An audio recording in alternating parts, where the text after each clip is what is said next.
నన్ను చూస్తుంటే ఆడబుద్ధి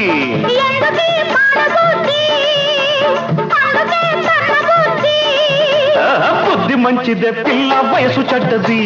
వయసు ముదిరితే పిల్ల పెళ్లి చెడ్డది బుద్ధి మంచిదే పిల్ల వయసు చెడ్డది వయసు ముదిరితే పిల్ల పెళ్లి చెడ్డది